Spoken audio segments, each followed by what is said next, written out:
Hello everyone, it's Cheryl Millett here live at 5. I just wanted to come on today and speak to a few different words in our vocabulary that we have. My lovely doggy here is wanting to have some attention. So yes, the words that I used was, which ones do I have to remember? Pride, prejudice, but I've added pressure to it, and then of course popcorn, which probably would baffle most of you as to why would I add popcorn on there, but I did it for a reason. But how's everybody doing? I mean, lots of news out there, absolutely. More and more you're hearing about discrepancies and inconsistencies, and I was just reading about Sweden, and that's the reason why I kind of bringing up the pressure is that Sweden was, moving along. Yes, they were having some cases, and this was obviously, but Sweden absolutely had a number of things in place, but they were avoiding the I guess taking down their economy or destroying that, and they were having any workplace that was less than 50 could keep running. So they do many things, but they kept getting pressure into doing something that they did not have the facts about, that they did not have enough science to back it up. So more and more they've kind of been bringing up for that reason. So pressure. So how many things do we all do because we're feeling pressured to do it? In some cases, what I see even in this event is that there's pressure to do it. There's a lot of fear out there. And again, just taking the dog for a walk this morning, somebody just so fearful and so fearful for her parents, but her very fearful. She didn't want to go to Loblaw. The thought of going to Loblaws, and so it's just a lot of fear. And anybody or any company or the government or whatever are going to kind of see where people are and going to make decisions accordingly. It's probably pressure on them to do certain things. And maybe there are hidden agendas, so then there's pressure to do it for that reason. And, sandwich on the idea that people you don't want to keep them in fear, you don't want to keep them in panic for the reason they got into fear. Could be mainstream media, could be anything, could be, the movie Contagion comes out. I haven't seen it, but we're seeding into the people based on the movies and books that people read that there is a pandemic. I even actually heard Dr. Fauci, I don't know how he would know this. I have no freaking clue, to tell you the truth. How could he make a statement like, during the Trump administration there's going to be a pandemic, a serious pandemic? How would he know that? Like, seriously, I have no idea how he would know that. So that's very interesting in itself. But pressure is one of those things that we can look at for ourselves. Where do we feel pressure? Where have we been pressured in the past and went against what we really wanted to do? And it may be because there's a good majority of people. Like, if you're sitting around a table and you have 5 people and the 4 people are all for one thing, all agree on one thing, then all of a sudden you're here and you've got your own opinion, and it's a little bit of a heated topic. You really have to have the strength of a lion in order to kind of stand up for yourself or to put it out there. I mean, it's crazy how you can see this happening time and time again. And quite often I wouldn't say something only because it's not worth my time. I'm just not going to say anything. That's why I wouldn't do it. Now I'm a little bit more comfortable of putting in a few little, this and that, and ask them questions, and where do you understand that? so I've learned to be in a place where I can still interact and ask questions and get into why they're thinking that way. A bit of fun, but that's why I kind of added pressure on there, because I think, next to bullying, pressure is one of those things that exists. It exists because people want us to, control us and how we think. And, there's that majority over the minority, and that makes people feel uncomfortable, because then people do. They gang up. They gang up. Not pleasant. So pressure, I just want to put it out there. Do you pressure people? Have you felt the pressure? Sometimes in the conditioning of life, we're actually doing things that has happened to us. So we apply pressure when we want a certain outcome, or we want people to believe what we believe. And so there's that word pressure.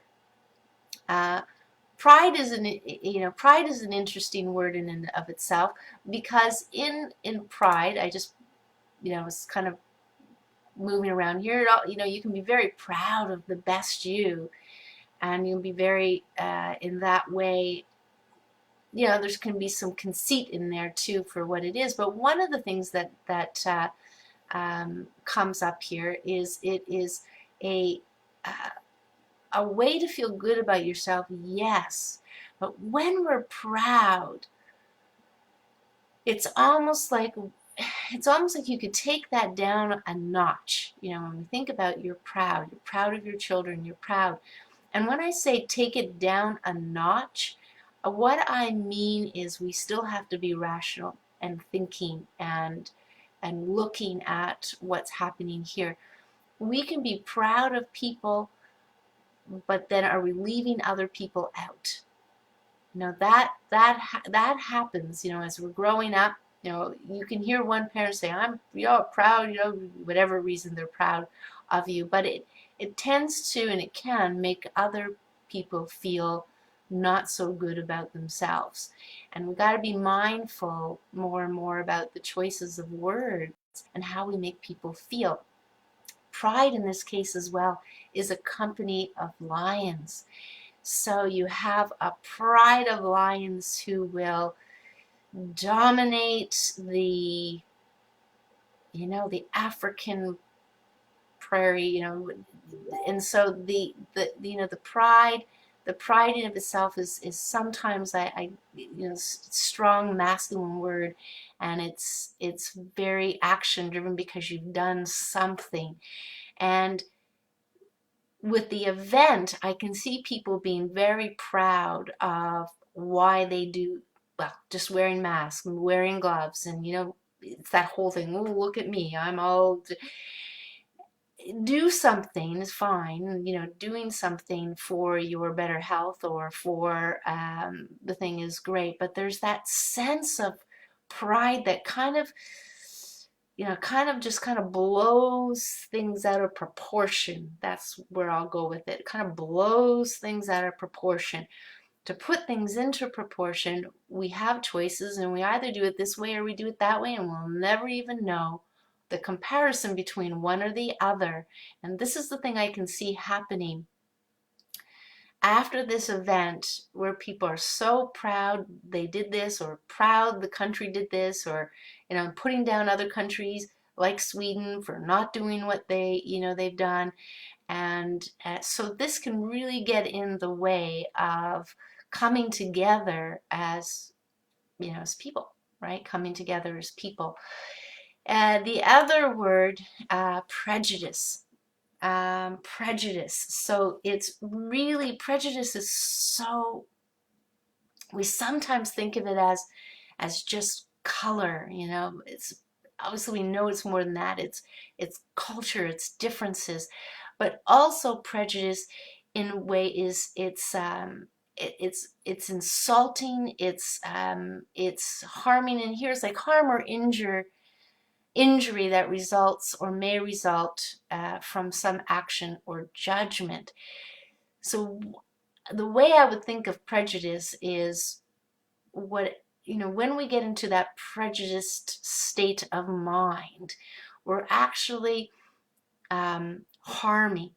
We're harming other people, whether we want to think of it as their feelings, as their rights, those kind of things. Prejudice, you can be prejudiced. There's this thing kind of going on constantly for a number of years now. Bring up, women, women, women, females, females. And right from the get-go, I didn't sit right with that. Um, Partially was, I'm not going to say this is an exact prejudice thing, but part of it is we need to be inclusive. We need to be inclusive. And inclusive means men and women always be invited to the same things. Now, there might be something on women's health, let's say, just an example, and we have men there because they're learning, maybe they're practitioners. So there may be topics that are about women in business perhaps, or women in this, but that we include men, the reason why I say that is because, as I've mentioned before, we have one side or we have the other, right? So we have these two sides, these bookmarks, let's say. And by just, the men doing what they're doing, which they're still doing it, I mean, that's, men's groups, men club, absolutely. And then you have the women over here, and they're, we can do it too. And so that probably all got going many years ago, not just now.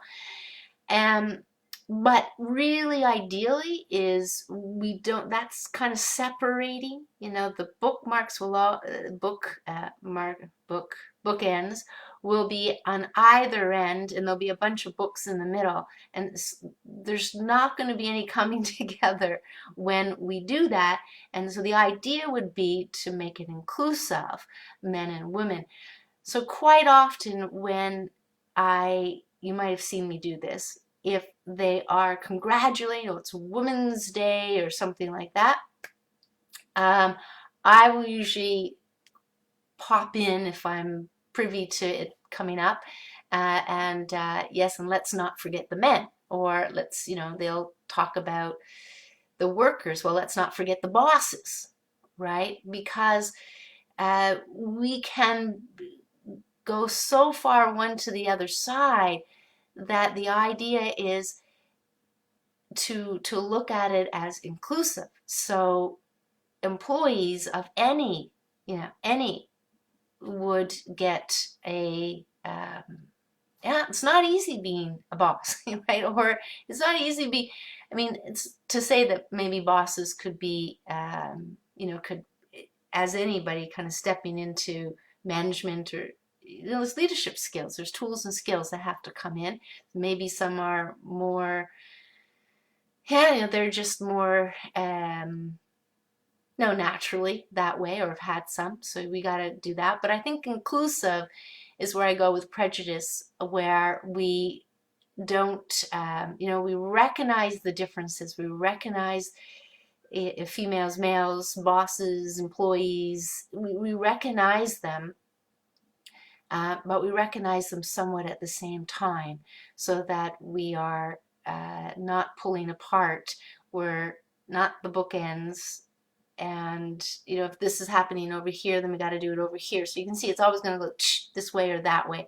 The inclusive, and I've heard of this happening more and more. I mean, I've been bringing it up over the years, where people are doing that. They may have an event that has to do with women issues, but men are actually presenting, or men are actually attending. In the case of event, in this particular event, prejudice can still come in. We can be prejudiced if we think that the virus started in China, or was supposedly from the lab. I heard that one of the lab tech actually died of it, and this would have been back in December, and they hide it. Who knows? But let's just say we can be prejudiced to the Chinese people because this is where in China it started, and the lab was responsible. But the idea is if we pull back, it's not the Chinese people, and accidents do happen, but we really, we really don't want to cause harm. So prejudice is all about causing harm, and that's where we kind of, we want to move forward. We don't want to move backwards. We want to move forward. And the good news is, things are going to be starting to open up. When exactly, we're not sure. And how exactly some of that's kind of be put into place, at least in the US anyway. But this is the good thing, this is the good thing. Sue Charbonneau, I actually unfollowed a longtime friend because her posts were causing me anxiety. We do not see eye to eye on any of this. So to protect myself from this anxiety, that is what I did. Many people feel the need to be right and therefore pressure others with what they post and how they respond to other posts.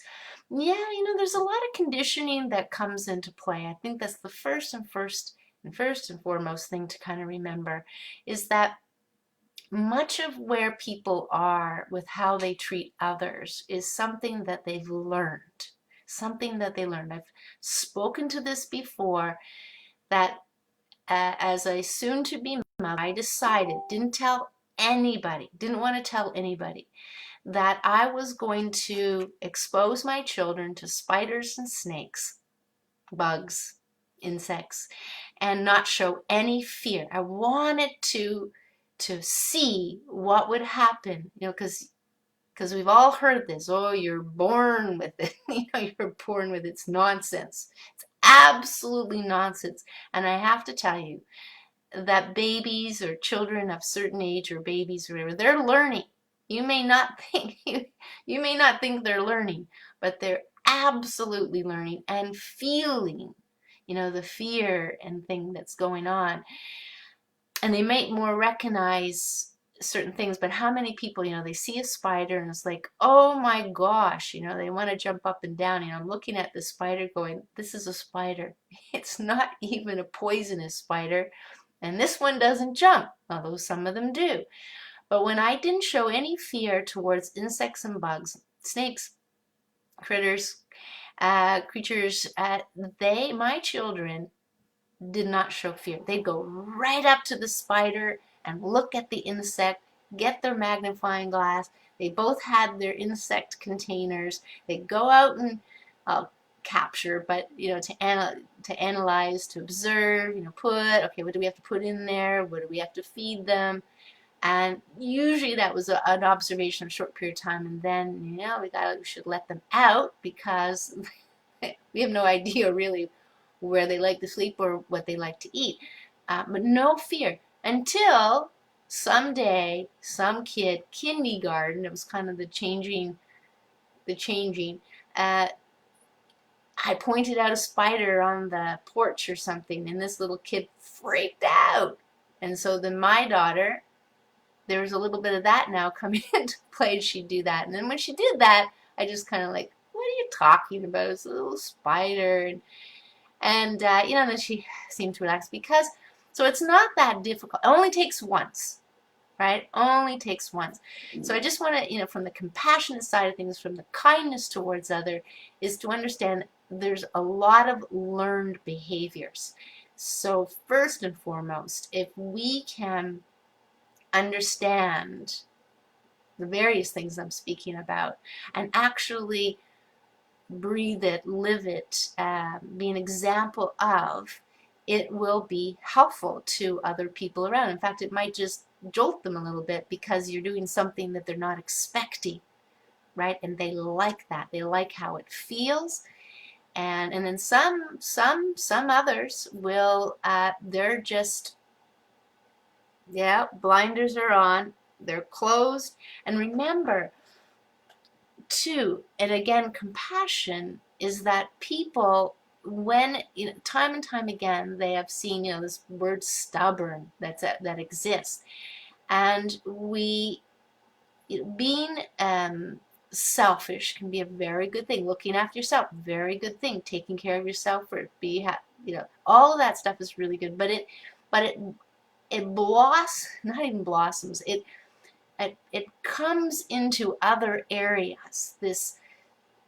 got to take care of myself. I have the right. I'm an individual. You got freedoms and all of that. And it kind of seeps into the other areas in life, right? So all the other areas, they're what they believe is right, and whatever that subject is. And so it kind of seeps over. But the idea is psychology kind of is crazy in the sense that it really is true that if we put authority, if we put anybody on a pedestal, or there's these authorities, we'll call them authoritative experts, all these names, they'll be the first to tell you that they don't know everything if you really talk to them, unless they feel insecure about that. If they feel insecure about not knowing everything and sharing that, then they'll never admit that they don't know everything.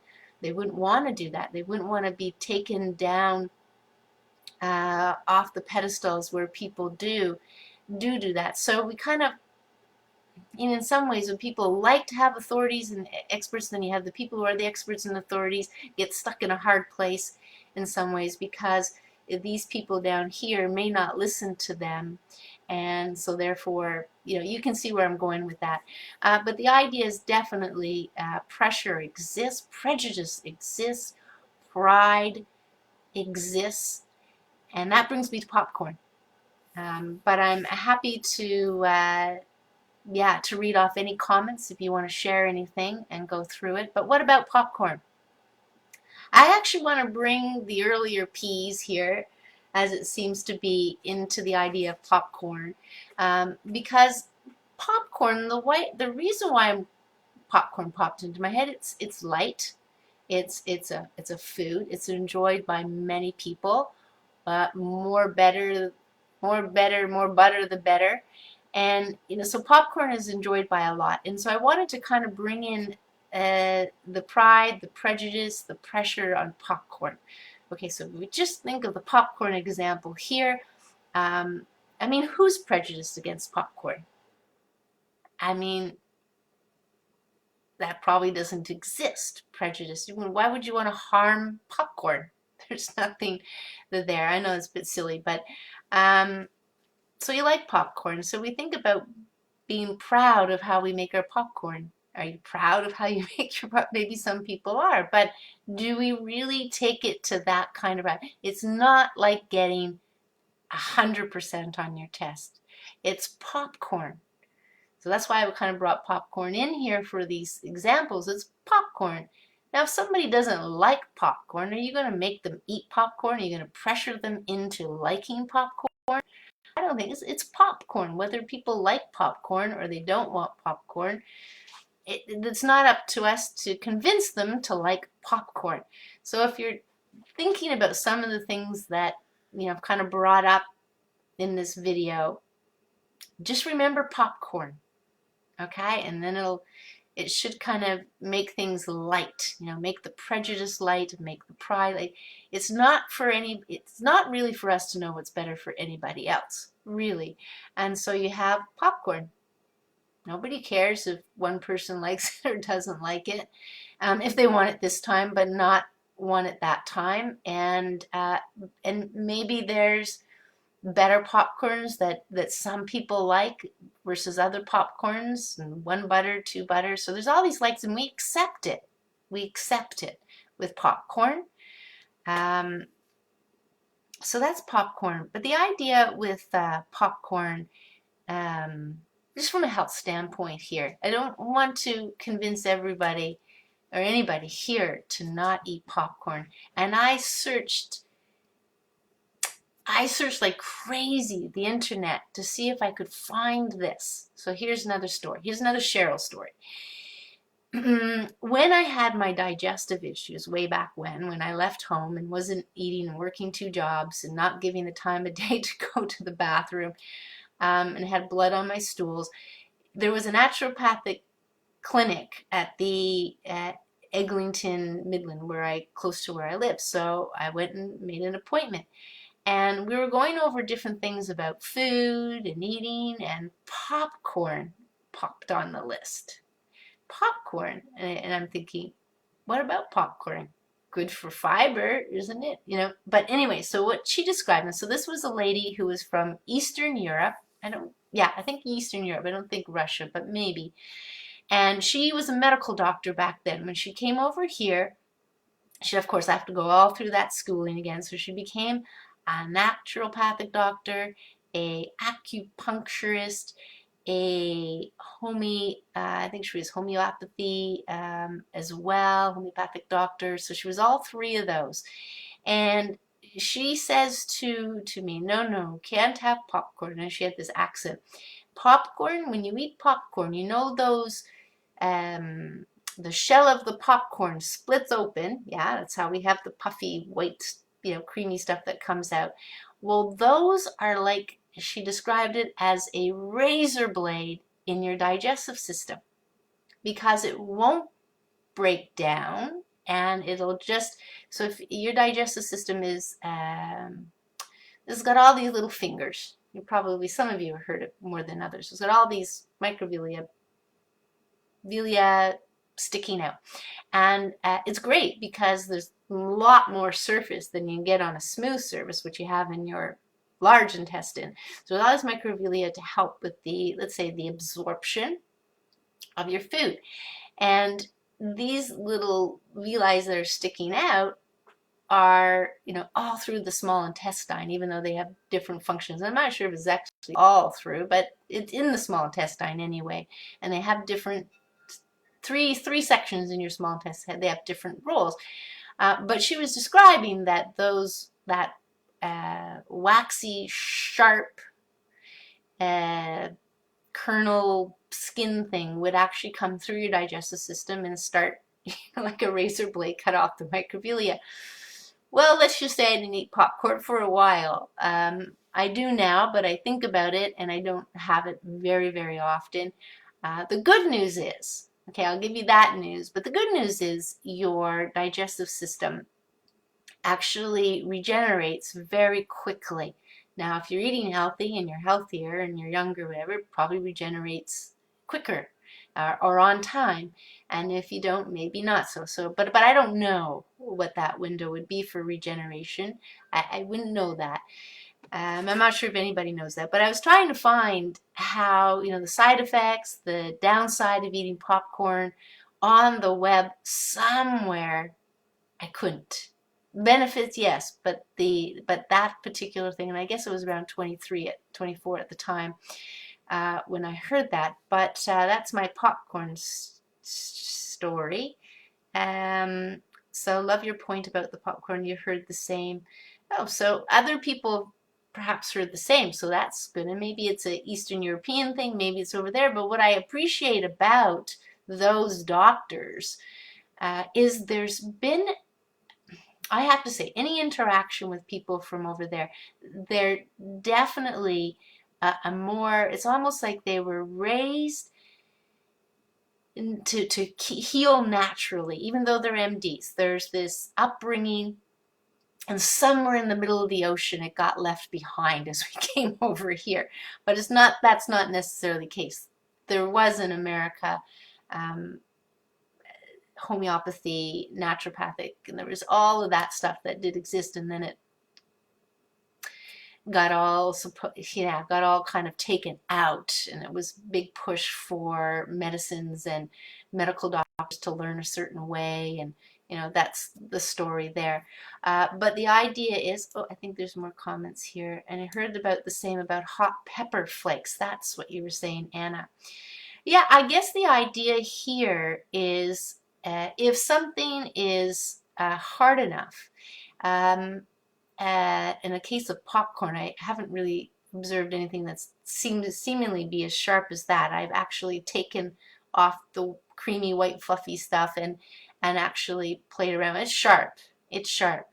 But there may very well be, to Anna's point, other things that might come through our system, not get properly digested, and make an impact to our digestive system.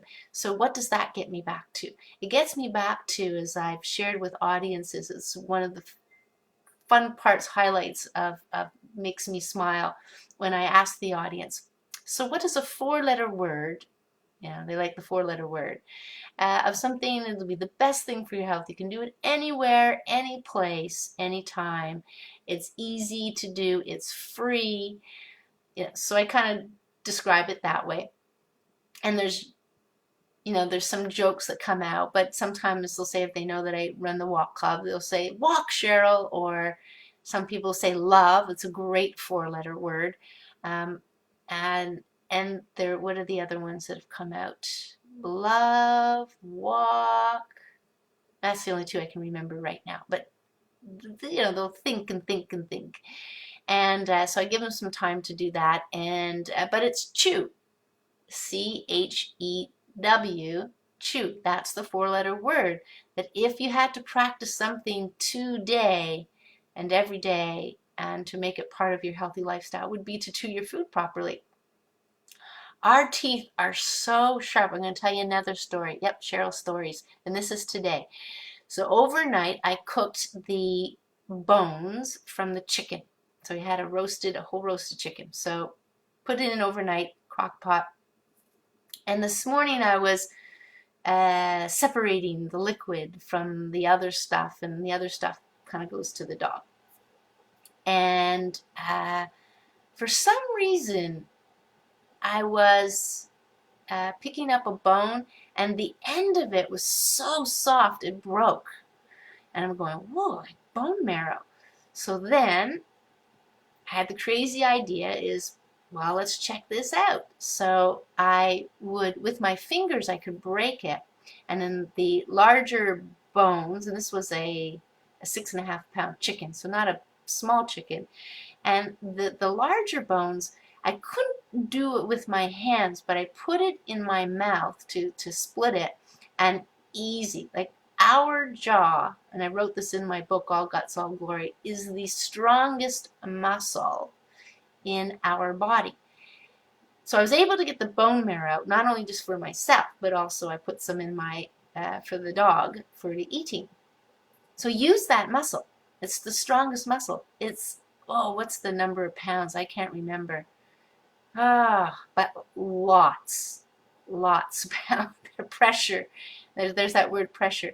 So we can chew, and we can chew hard things, and we can chew the best we can. So put that into action, because that'll be so helpful in your digestive system. It'll be helpful in just how things flow through, less damage, and not only that, it will be sitting less as well in the gut, so then you don't have that whole fermenting thing going on. Maybe less acid to break it down, especially with protein. So chew. Now, when Glenn, you just led right up that. Glenford, thank you for that. Chew 30 times and enjoy mindfully. So let me give you this piece of advice. Because crazy Cheryl here, curious Cheryl goes, how can it be that I have to chew 30 times this, whatever this is, but yet, 30 times for that doesn't seem like it's enough. So when I played with different foods and chewing, I came to a conclusion, and a good way of looking at this, and a common sense way of looking at this. So I'm going to give you, because one of the questions I used to get based on chew was, well, how many times should we chew, Cheryl?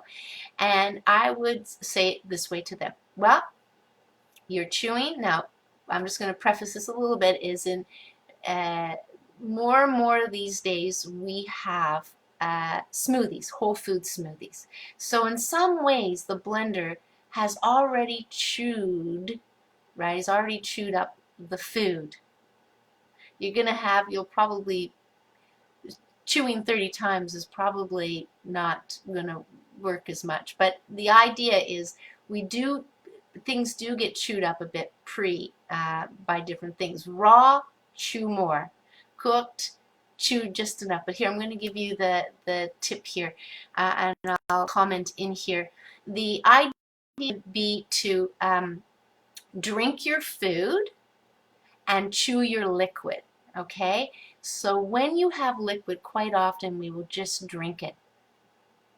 But you don't want to do that because the chewing is not just chewing to break down the food. The chewing is to actually get your saliva going, pre-digesting, with the carbs in your mouth and stuff. So the idea with chewing is, with working with your brain, your nervous system, is to prepare the body for the food to come down.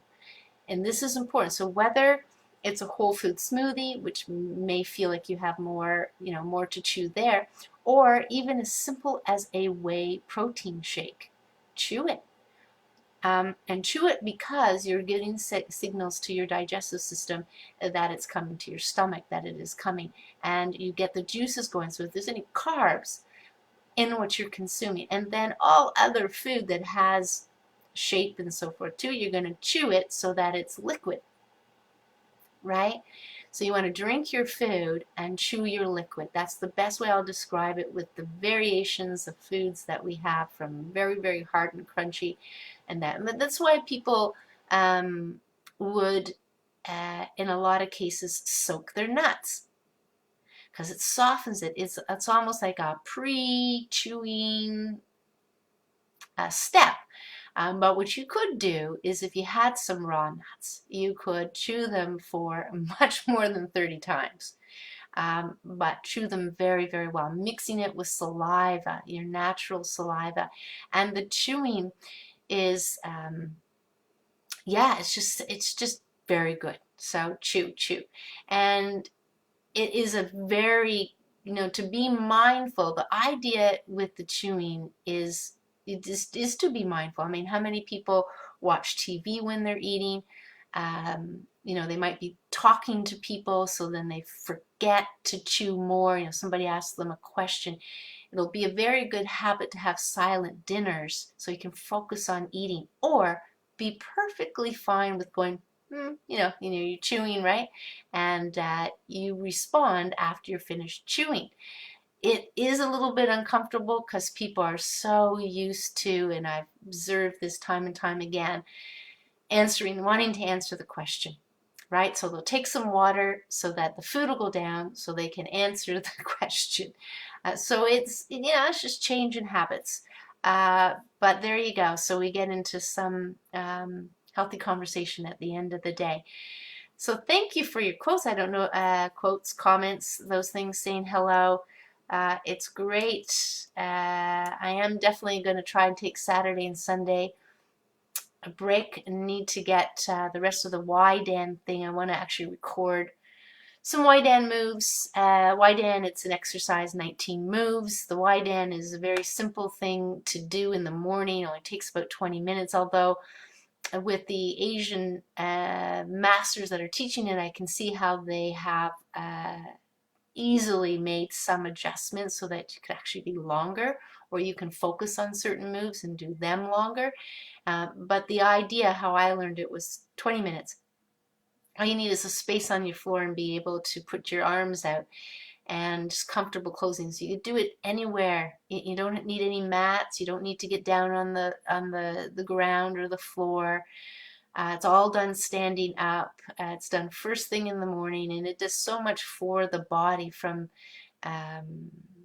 starting the day of moving the circulation, the lymph, the blood, and that of course gets the muscles warmed up, gets the liver and the abdominal, pumping, because you're doing some pressure here and there.